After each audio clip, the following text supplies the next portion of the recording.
Muito bom dia para você que está acompanhando a programação da TV Evangelizar. Tudo bem, pessoal? Tudo bem comigo também, graças a Deus. Estamos juntos para mais um Evangelizar Informa, o seu programa de notícias, informação e prestação de serviço do jeitinho que o telespectador da TV Evangelizar gosta. É ou não é?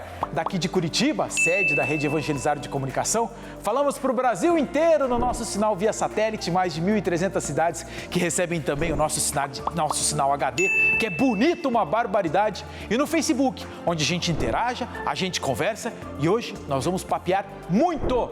Hoje é dia 8, né, gente? Dia Internacional da Mulher. Uma data que muita gente questiona, mas Ricardo, Dia da Mulher é todo dia? Por que a gente tem que ter o Dia Internacional da Mulher? Gente, essas datas existem por uma razão apenas, muito importante, para que todos nós tenhamos essa data como um ponto de reflexão. É esse momento, por exemplo, onde você vai abrir o jornal. Ninguém abre mais jornal, né? Mas entra lá na internet e tá lá, Dia Internacional da Mulher. É o momento em que todos nós fazemos algum tipo de debate, algum tipo de reflexão sobre essa data específica. E ainda assim, hoje, 2022, nós fazemos algumas reflexões que datam ainda de um tempo lá atrás. Por exemplo, porque ainda hoje no Brasil as mulheres ganham menos do que os homens exercendo a mesma função no trabalho? Por que ainda as mulheres são discriminadas pelo homem e a gente tem necessidade no Brasil de ter uma tal de Lei Maria da Penha ainda a respeito disso? Então é por isso que nós temos essa data, para esse momento de reflexão, debate e atenção. E é claro que nós do Evangelizar Informa vamos tratar desse assunto sim. Quer ver? Tem até uma série de reportagem especial. Na semana inteira nós vamos tocar esse assunto aqui com vocês. Manchetes, destaques, aqui, taca-lhe pau. No Dia Internacional da Mulher, o Evangelizar Informa pergunta: o que elas querem? Série especial de reportagens mostra hoje a história da pesquisadora que ajudou a entender o coronavírus. Os avanços e os retrocessos pelo cessar-fogo entre Rússia e Ucrânia. O impacto da pandemia na escola. O resultado do exame de avaliação de rendimento escolar do estado de São Paulo mostra que o conhecimento dos alunos regrediu ano passado. As medidas para conter o preço do combustível. O Senado decidiu e vai voltar a tratar de imposto sobre o preço dos combustíveis na sessão de amanhã em Brasília. O Evangelizar Informa desta terça-feira, 8 de março, já está no ar. Tempinho gostoso aqui em Curitiba agora, na marca dos 21 graus, mas não tem sol. Deu chuvinha? Deu chuvinha lá na casa de vocês? Ontem à noite, era umas 11 horas, deu uma garoinha boa, rapaz, e um ventinho gostoso, deu pra dormir gostoso. Com janela aberta, né, porque tá quente. Vamos pra previsão do tempo para essa terça-feira, aqui ó, taca-lhe pau.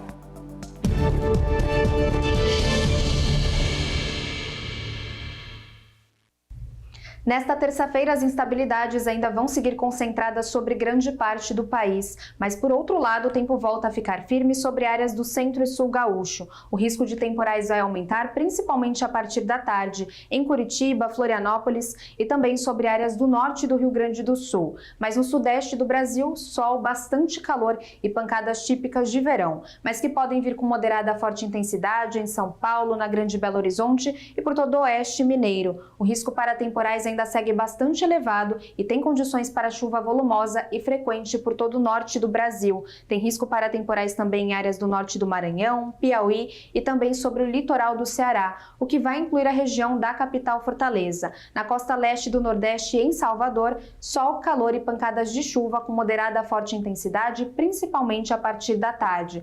O tempo ainda vai seguir instável sobre o estado de Mato Grosso e o risco para temporais aumenta principalmente sobre o norte mato-grossense. Em Goiânia e Brasília, o dia vai ser marcado por sol, bastante calor e chuva a partir da tarde. Tem risco para raios e trovoadas. A máxima chega aos 36 graus no Rio de Janeiro e não tem previsão para chuva nesta terça-feira, máxima de 31 graus em Salvador e 33 graus na capital, Cuiabá. Calor por tudo. Vamos às notícias, vamos às informações? Temos muita coisa para tratar com vocês, e vocês sabem, né? Tô sempre aqui normalmente com a Cláudia ou com a Vanessa aqui no telão. Mas hoje não, gente. Ô, Vanessa, chega aí. Chega aí que hoje é o Dia Internacional da Mulher. E aliás, gente, bom dia, Vanessa, tudo certo? Bom dia, Vilches. Que prazer, que honra estar aqui nesse dia tão especial. Aliás, eu tinha falado que eu acho que hoje quem deveria apresentar o programa seria a Vanessa, aqui por causa do Dia da Mulher. E eu deveria até ganhar uma folga. Falei ou não falei? Falou. Então, e por que não virou? Eu não concordo, porque afinal é o Dia da Mulher, né, gente? Pra que a gente vai trabalhar mais? Não acho justo. Não, mas era uma homenagem que a gente tinha preparado para vocês. Vanessa, essa celebração eu estava falando da importância disso, né? E eu sempre gosto de chamar a atenção para um detalhe, que na nossa profissão, eu acho que nós somos privilegiados, porque desde que eu me conheço por gente, desde o meu primeiro emprego lá na Rádio Alvorada, lá de Londrina, eu era chefiado por uma mulher e eu sempre vi uma redação sempre mesclada. Sempre. Eu acho que é uma profissão que sempre teve essa, vamos dizer, igualdade ou oportunidade de diferença. São muitas oportunidades, mas aí a gente pode vir na questão de salário também, que assim como todas as outras profissionais, a gente tem essa dificuldade. Mas, sem dúvida, as redações de jornalismo em todo o Brasil, nós somos maioria. Verdade. Aqui em Curitiba, gente, já estava pensando aqui, ó. Hoje aqui na TV Evangelizar, nós temos uma chefe de redação, a Cida. Cida está longe ali, ó, uma mulher.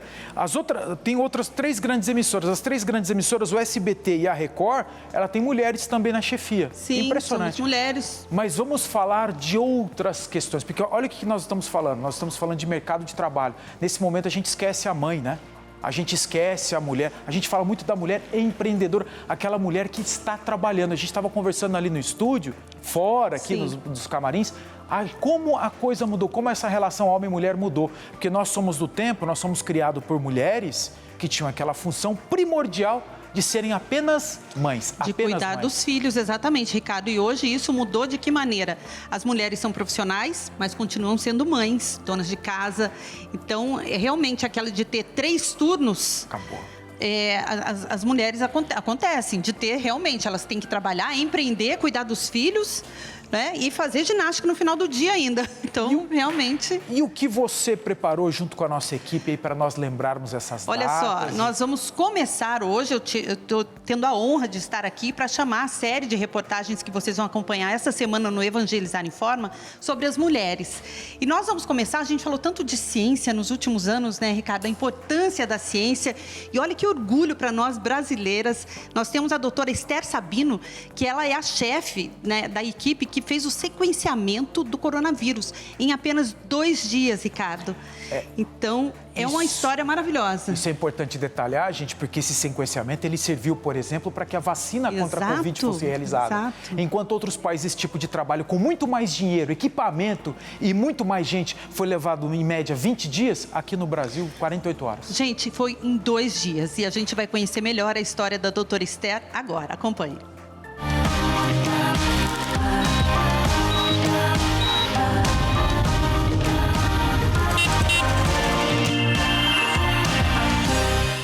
A médica Esther Sabino nunca teve dúvidas sobre qual caminho iria seguir. Eu venho de famílias de médicos e então fazer medicina foi meio uma consequência disso. E até meu avô tem um avô médico, toda a família era de médicos. Então eu entrei na faculdade de medicina, eu comecei a gostar de pesquisa, não era uma época tão fácil para pesquisa, era bem mais difícil que agora.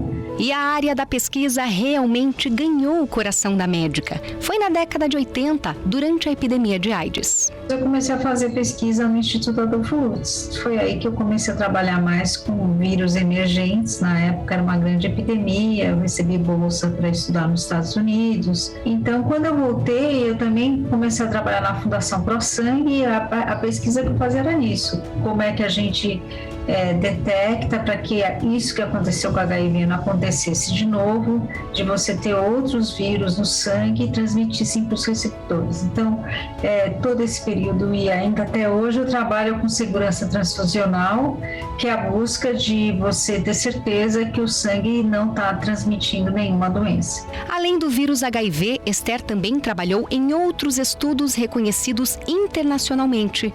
O sequenciamento genético do vírus da Zika, doença transmitida pelo mosquito Aedes aegypti, foi capa de uma das publicações científicas mais prestigiadas do mundo. Nesse momento eu começo a estudar a doença de Chagas, que também é uma doença transmissível pelo sangue.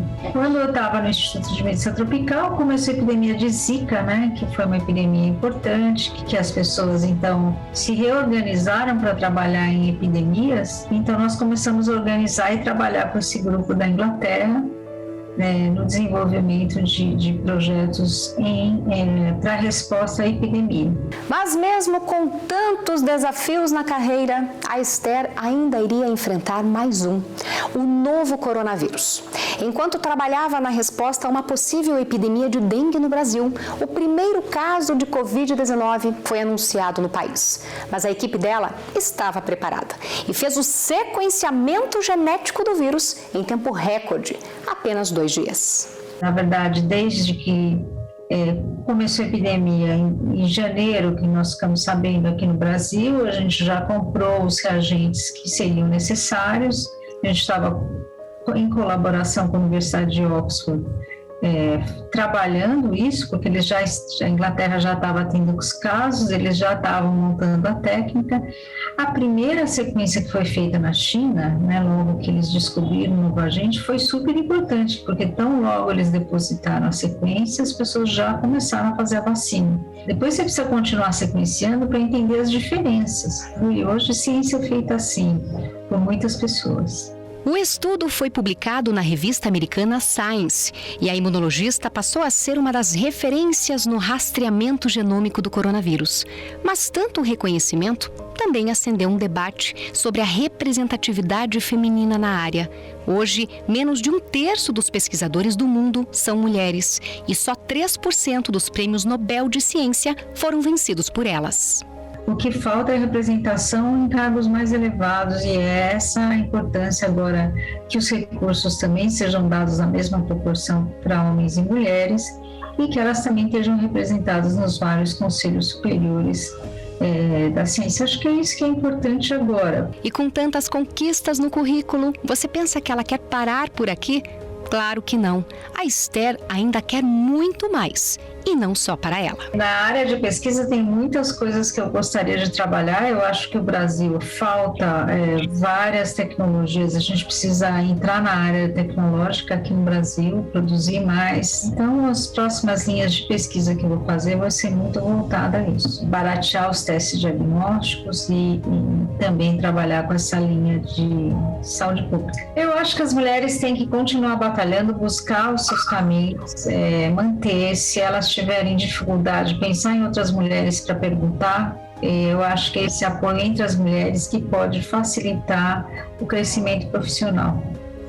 Então, eu acho que aqueles momentos que você pensa, eu não vou conseguir, fala com outras que conseguiram, às vezes outras mulheres podem dar essa visão e soluções que às vezes você não está vendo na sua carreira profissional. O melhor é não desistir e buscar outras pessoas quando você está em dúvida.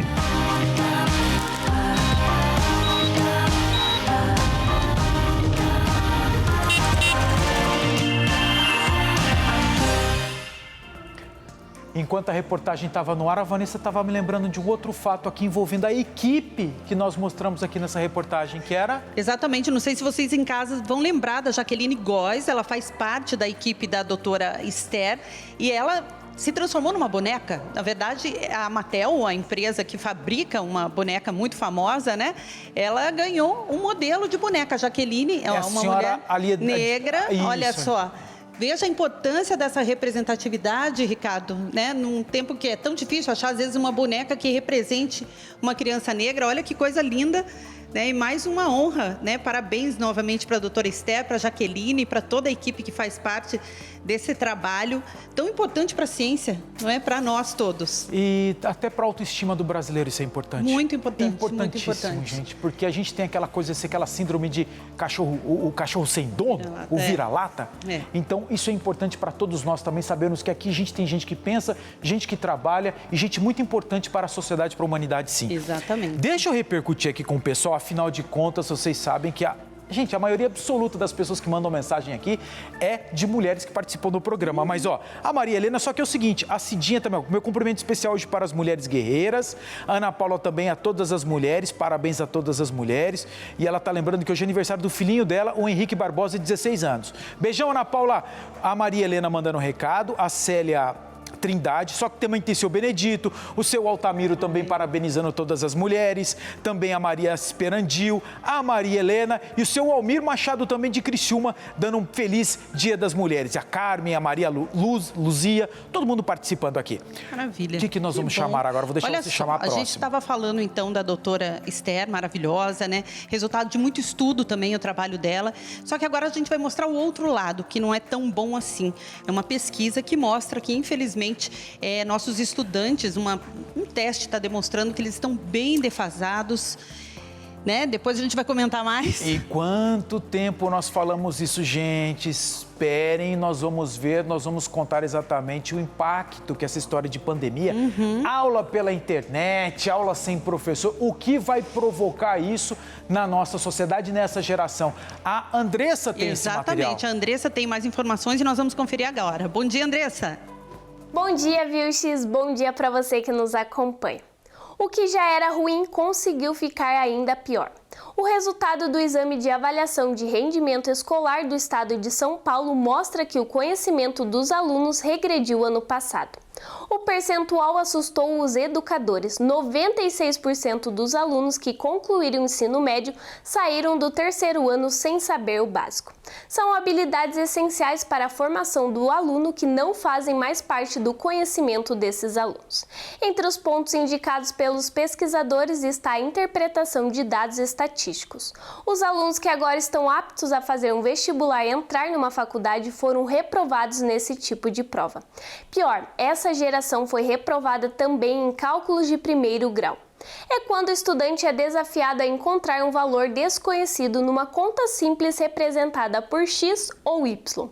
Para os mesmos pesquisadores, esses resultados indicam uma defasagem ou um prejuízo de 6 anos escolares. Para eles, esses resultados assustadores são efeitos da pandemia. Sem aulas presenciais, escolas desenvolveram métodos de aprendizagem aplicados de formas e critérios diferentes. De repente, os alunos se tornaram dependentes de computadores e acesso a sinal de internet. Num país tão desigual quanto o nosso, um resultado de avaliação escolar ruim já era esperado, mas desse jeito foi uma surpresa geral. E hoje eu fico por aqui desejando um feliz Dia das Mulheres. É com você, Vilches. Vilches, que triste a situação. Como a Andressa comentou, de uma hora para outra, todo mundo ficou dependente de internet, de celular, de computador para aprender. Só que estamos sim num país desigual. Daí como que faz? As famílias que tinham às vezes somente um celular em casa, não tem computador. É meio ilusão achar que durante esses 2 anos todo mundo ficou aprendendo. E é o pior nesse estudo. Esse estudo mostra também que não é só a pandemia, antes já estava complicado. Daí agora a gente vem como mudar isso, Vilches. Vou falar agora como mãe, gente. Vamos ficar menos no computador e estudar mais, ler mais, por favor. Falta cultura geral, infelizmente falta cultura geral para as pessoas. A Cida, nossa gerente de jornalismo, estava comentando um exemplo de 2 gêmeas aqui do Brasil que passaram em 30 faculdades para medicina. E daí perguntaram, como que vocês conseguiram passar? Elas estudavam 10 horas por dia. Então não tem erro. Se você estudar 2 horas por dia, você também vai ter resultado. Então, é difícil para os pais, né, gente, convencer os jovens dessa importância, mas é muito importante.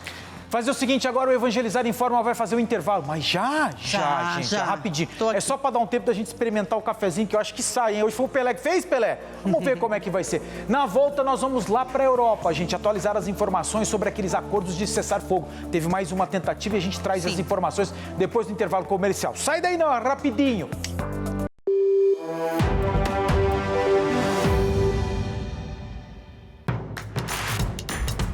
Não perca mais nenhum vídeo da TV Evangelizar. Inscreva-se agora.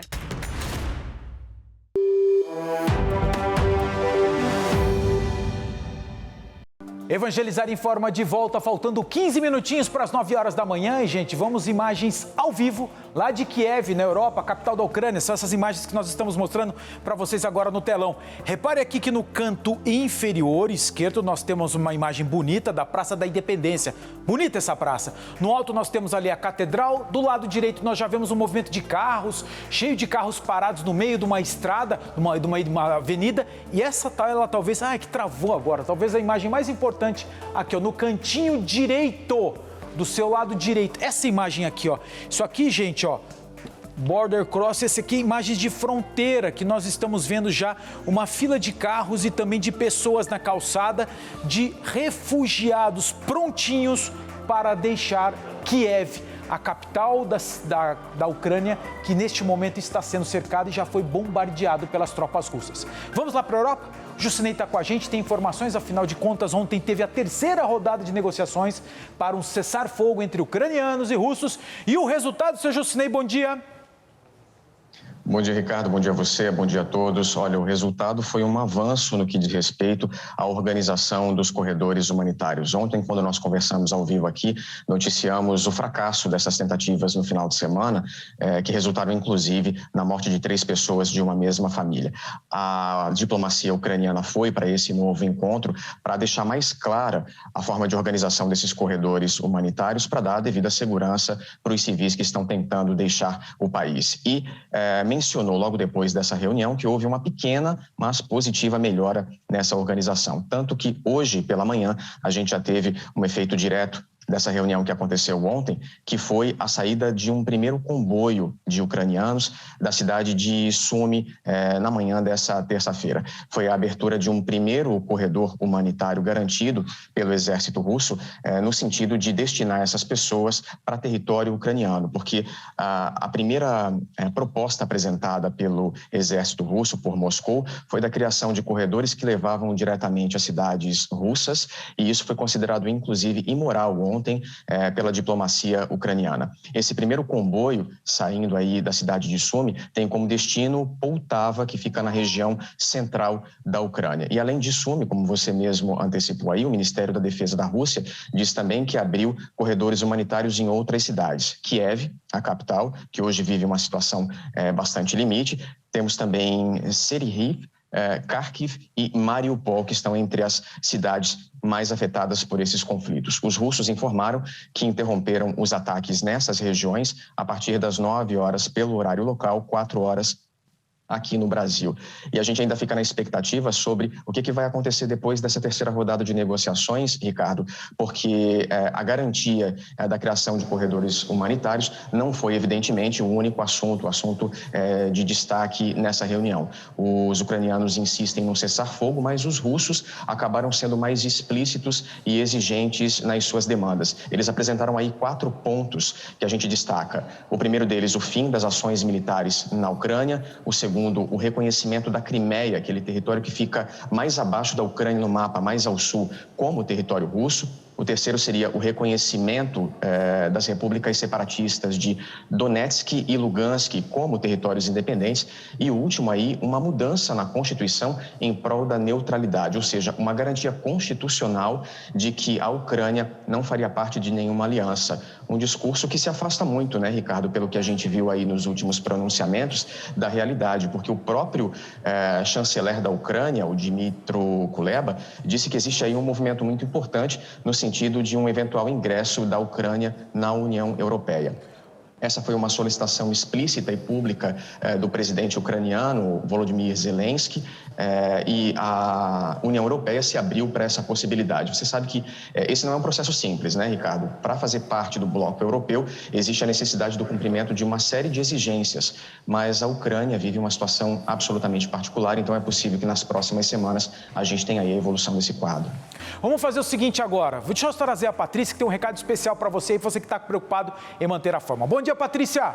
Bom dia, Vilches. Bom dia, gente amada, mulheres lindas. Hoje é o dia Dia da Mulher, de todas nós, mulheres guerreiras, batalhadoras, que estamos todos os dias buscando os nossos objetivos. Parabéns a todas as mulheres. E hoje a Flora Vida tem uma super promoção muito especial para você, mulher, que está me assistindo e sonha em emagrecer, mas sempre priorizou as contas da casa, da família, comprando coisa para os os filhos, para os netos, né? E acabou acreditando que fazer um tratamento de altíssima qualidade como o ActiNutri estava fora do seu alcance. Mas hoje vai ser diferente, hein? Já vai ligando para cá, 0800 000 3474, enquanto eu mostro para vocês o antes e depois da Audrey. Vai aparecer aqui, olha, ela é mulher como eu, como você, que mora aqui na região metropolitana de Curitiba, tem 2 crianças, 2 filhos lindos, trabalha com telemarketing sentado o dia todo. Porém, ela emagreceu e mudou de vida com o ActiNutri. Gente, olha só a diferença da Audrey aqui, ó, o rostinho dela, como tá mais fininho, 23 quilos a menos, olha os bracinhos, cinturinha. E se vocês encontrarem a Audrey na rua aqui em Curitiba, ela está exatamente assim, porque com o ActiNutri não tem efeito sanfona, é emagrecimento definitivo. Quando a gente está no peso ideal, a energia muda, por isso a vitalidade fica assim, né? Você vê a leveza de longe. Hoje é o seguinte, promoção inédita e exclusiva para as mulheres. Um super kit especial aqui, ó, para comemorarmos esse dia tão especial. Para você fazer as pazes com o espelho, dias mais felizes. Tchan, tchan, tchan, olha só. Vai o ActiNutri para emagrecer até 8 quilos no mês. Fita métrica, porta-cápsulas e Primo Vita, o óleo de prímula da Flora Vita, que é o poderoso e verdadeiro elixir da saúde da mulher, reduzindo os sintomas da menopausa, reduzindo o colesterol ruim, a hipertensão, a queda capilar, trazendo muito mais saúde e dias felizes para todas as mulheres, viu, X? Valeu, Patrícia. Obrigado pela participação, obrigado pelas informações. E, gente, ainda há pouco nós estávamos conversando com o Jucinei sobre a guerra, o corredor que foi criado, o corredor humanitário que foi criado dentro da Ucrânia. Essas consequências, vocês sabem muito bem, nós brasileiros estamos sentindo. Tanto é fato que nesta semana o Senado Federal começa a tratar de um assunto relacionado diretamente à guerra e à distribuição, a cotação do preço do petróleo. Vem aí a possibilidade de redução de impostos para que a gasolina que você paga para usar o seu carro aí, ou até mesmo o ônibus que você pega, fique um pouquinho mais ameno. Confere aí nas informações que a Patrícia tem pra gente. Bom dia, Patrícia. Olá, bom dia, Vilches, e um ótimo dia a todos, em especial às mulheres. Olha, o Senado decidiu e vai voltar a tratar de imposto sobre o preço dos combustíveis na sessão de amanhã em Brasília. A preocupação com este assunto acontece também como consequência da guerra na Europa. Em apenas uma semana, o preço internacional do petróleo subiu 20%. O valor negociado hoje é o maior em 8 anos. A Petrobras, que está inserida neste mercado internacional, pratica reajuste no preço da gasolina por aqui, de acordo com esse movimento lá fora. E aí vem o problema. Todos sabemos que o combustível já está caro no posto por causa da cotação do dólar. Por isso, a necessidade urgente de novas medidas para conter essa alta que está por vir. 2 são as mudanças que estão em discussão em Brasília. A primeira delas prevê a cobrança do ICMS, o imposto estadual, apenas de quem produz o combustível. Nada de cobrar ICMS de quem distribui ou dos postos. A outra proposta é criar um tipo de fundo para arrecadar dinheiro que seria gasto em momentos de crise e de variação do preço do combustível. E o dinheiro para este fundo viria de outros impostos que todos nós já pagamos. A expectativa no Senado é que os 2 projetos sejam votados e aprovados nesta quarta-feira. Vamos acompanhar. E hoje eu fico por aqui desejando que seja um dia de muita reflexão, afinal de contas é nosso dia, e que venham muitas conquistas para nós mulheres. Vilches. Boa, Patrícia. Seguinte, intervalo comercial rapidinho, gente. Na volta, nós vamos falar daqueles valores parados lá no banco. Você já fez a consulta? Depois eu te conto. Sai daí não, rapidinho.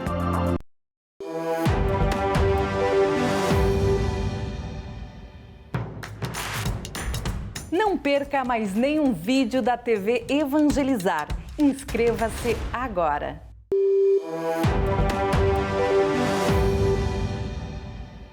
Evangelizar Informa de volta, faltando 2 minutinhos para as 9 da manhã, nós não temos praticamente mais tempo para nada.